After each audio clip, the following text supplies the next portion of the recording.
When it comes to using expert witnesses in court, many legal professionals prefer to use experts they find reliable.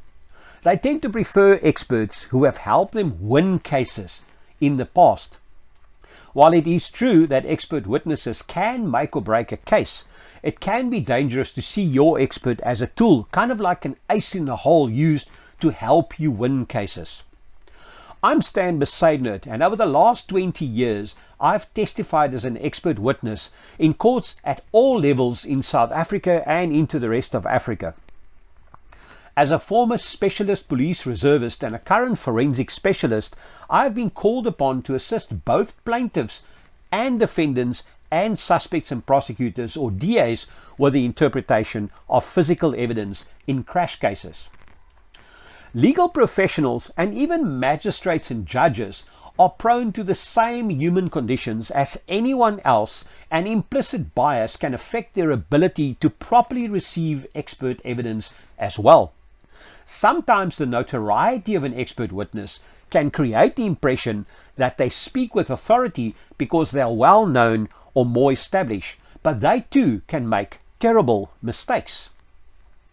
Over the years, I have learned that some of the most qualified and credentialed expert witnesses are prone to making mistakes at the most fundamental levels. Their capacity to use proper scientific terms, to do complex mathematics manually, or to rely on their years of experience should not be confused necessarily with the superiority of their conclusions.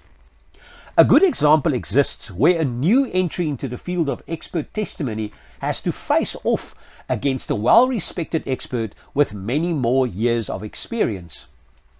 In a good example, I testified in a matter which was criminal back in 2009. At the time, I only had 9 years' experience as an expert witness, but I was faced by the testimony of a professor of applied mathematics with experience as an expert witness that eclipsed my own by perhaps a margin of 20 years or more. The professor was an expert for the prosecution, while I was hired by the defense in this criminal matter. In his report, he made several bold statements which included the following.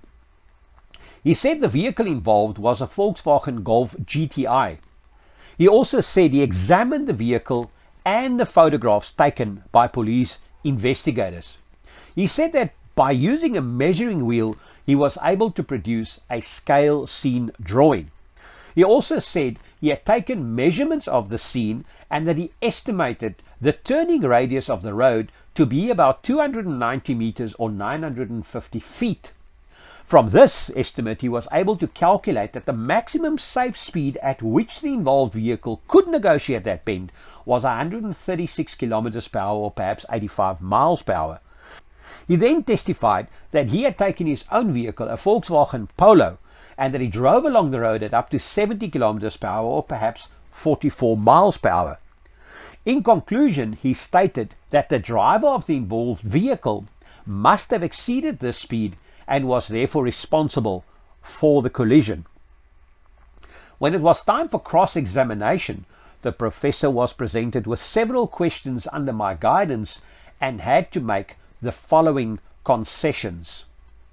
He had to agree that the vehicle in question was not actually a Golf GTI at all, but a Golf 1.6, something that was clearly visible in the police photographs and on the back of the vehicle.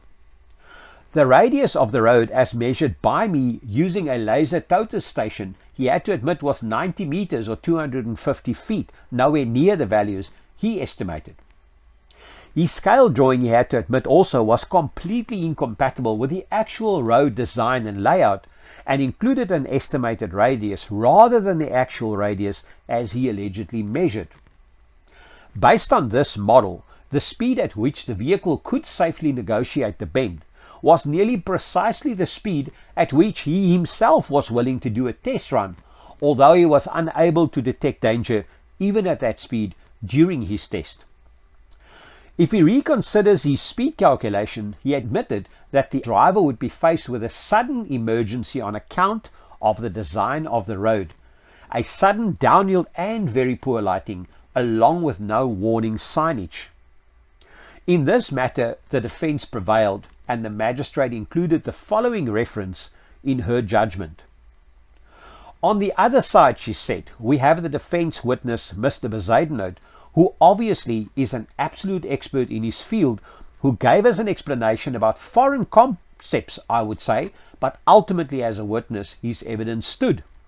She went on to state in a final judgment that because of the fact that the defense's witness, Mr. Bezuidenhout, was a very good witness, that because of his arguments regarding the factors that might have led to the accident, that I cannot make a finding beyond a reasonable doubt that the accused was negligent and the accused is acquitted on both counts.